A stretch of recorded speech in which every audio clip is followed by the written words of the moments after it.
হিন্দু ধর্মে একাদশী উপবাসের একটি বিশেষ স্থান রয়েছে।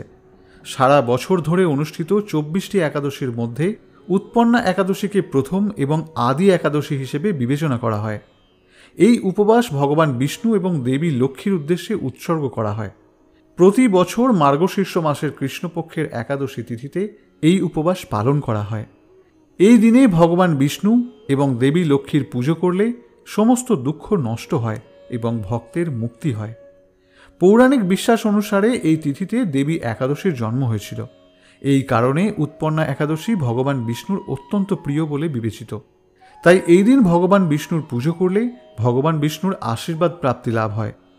হিন্দু শাস্ত্র অনুসারে উৎপন্না একাদশীর উপবাস পালন করলে সমস্ত পাপ মুছে যায় এবং প্রচুর পুণ্য লাভ হয়। এই উপবাস কেবল আত্মাকে পবিত্র করে না, বরং পরিবারের সুখ, শান্তি এবং সমৃদ্ধি বয়ে আনে। ভগবান বিষ্ণুর আশীর্বাদে এই উপবাস পালন করলে জীবনে ইতিবাচকতা এবং মানসিক শান্তি আসে। বিশ্বাস করা হয় যে যদি কেউ উৎপন্না একাদশীর উপবাস পালন করে তবে তাকে ব্রতকথা পাঠ করতেই হবে, তবেই উপবাস সফল হবে। নমস্কার শ্রোতা বন্ধুরা, জীবন দর্শন মোটিভেশন চ্যানেলের আরও একটি নতুন ভিডিওতে আপনাদের সকলকে স্বাগত।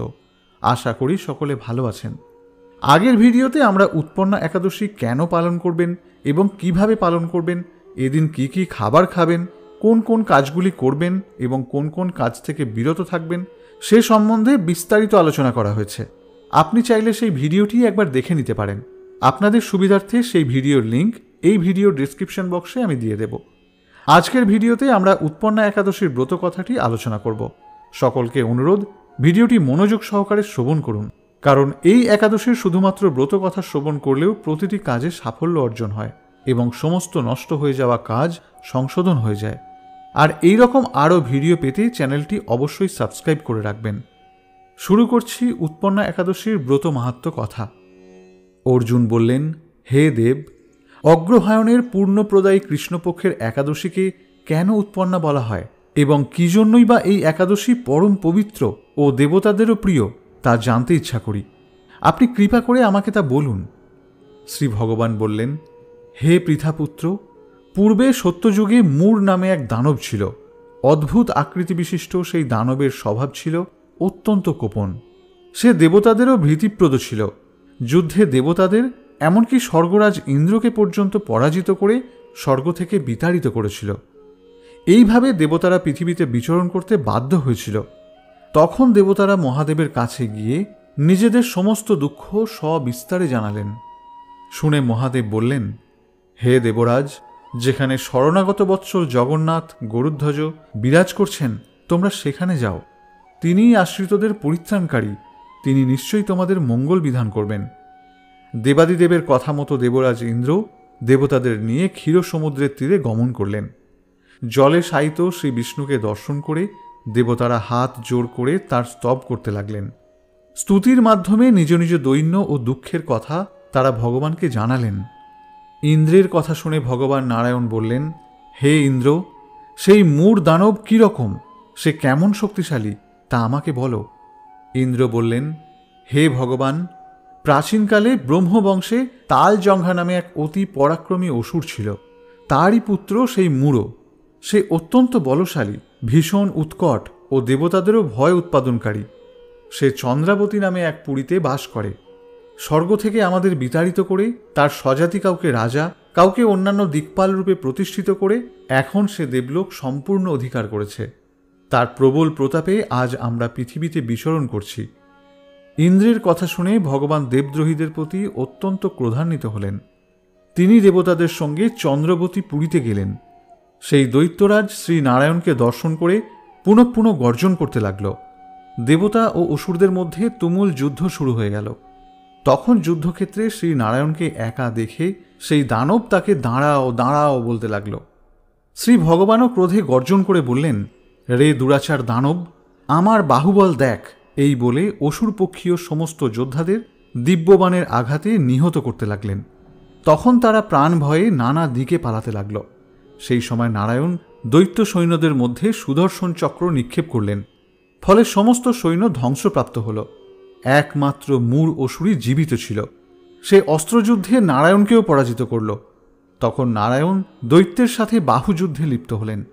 এইভাবে দেবতাদের হিসেবে 1000 বছর যুদ্ধ করেও ভগবান তাকে পরাজিত করতে পারলেন না। তখন শ্রীহরি বিশেষ চিন্তান্বিত হয়ে বদ্রিকা আশ্রমে গমন করলেন। সেখানে সিংহাবতী নামে একটি গুহা আছে। এই গুহাটি 1 তার বিশিষ্ট এবং 12 যোজন অর্থাৎ 86 মাইল বিস্তৃত।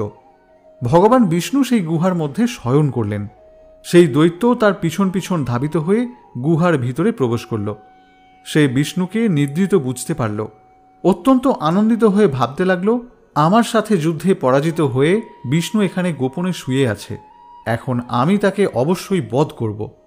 দানবের এই রকম চিন্তার সঙ্গে সঙ্গে শ্রীবিষ্ণুর শরীর থেকে এক কন্যা উৎপন্ন হল। এই কন্যাই উৎপন্না একাদশী।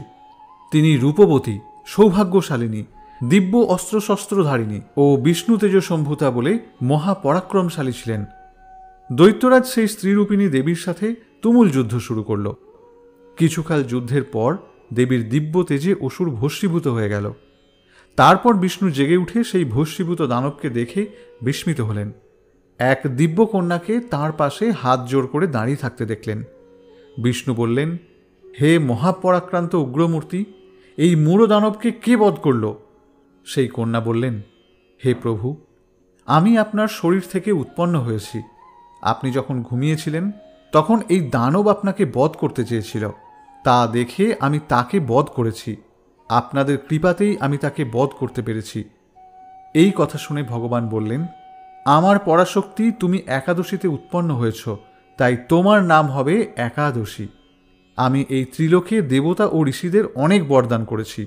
হে ভদ্রে, তুমিও তোমার মন মতো বর প্রার্থনা করো, আমি তোমাকে তা প্রদান করব।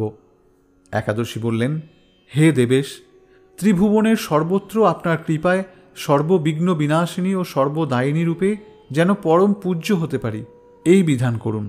আপনার প্রতি ভক্তিবশত যারা শ্রদ্ধা সহকারে আমার ব্রত উপবাস করবে তাদের সর্বসিদ্ধি লাভ হবে, এই বর প্রদান করুন। বিষ্ণু বললেন, হে কল্যাণী, তাই হোক। উৎপন্না নামে প্রসিদ্ধ তোমার ব্রত পালনকারীর সমস্ত ইচ্ছা পূর্ণ হবে। তুমি তাদের সকল মনোবাসনা পূর্ণ করবে, এতে কোনো সন্দেহই নেই। তোমাকে আমার শক্তি বলে মনে করি, তাই তোমার ব্রত পালনকারী সকলে আমারই পুজো করবে। এর ফলে তারা মুক্তি লাভ করবে। তুমি হরিপ্রিয়া নামে জগতে বিখ্যাত হবে। তুমি ব্রত পালনকারীর শত্রু বিনাশ, পরম গতিদান এবং সর্বসিদ্ধি প্রদান করতে সমর্থ হবে। ভগবান বিষ্ণু এইভাবে উৎপন্না একাদশীকে বর দান করে অন্তর্হিত হলেন। সমস্ত ব্রতকারী দিবারাত্রি ভক্তিপরায়ণ হয়ে এই উৎপন্না একাদশীর উৎপত্তির কথা শ্রবণ কীর্তন করলে শ্রীহরির আশীর্বাদ লাভে ধন্য হবেন। প্রিয় শ্রোতা বন্ধুরা, এতক্ষণ পর্যন্ত ভিডিওটি শ্রবণ করার জন্য আপনাকে অসংখ্য ধন্যবাদ। আশা করি ভিডিওটি আপনাদের ভালো লেগেছে।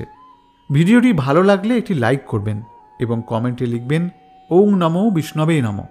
পারলে আপনার আপনজনদের সাথে ভিডিওটি শেয়ার করবেন এবং আমাদের পাশে থাকতে চ্যানেলটি সাবস্ক্রাইব করে রাখবেন। সকলে ভালো থাকবেন, সুস্থ থাকবেন। নমস্কার।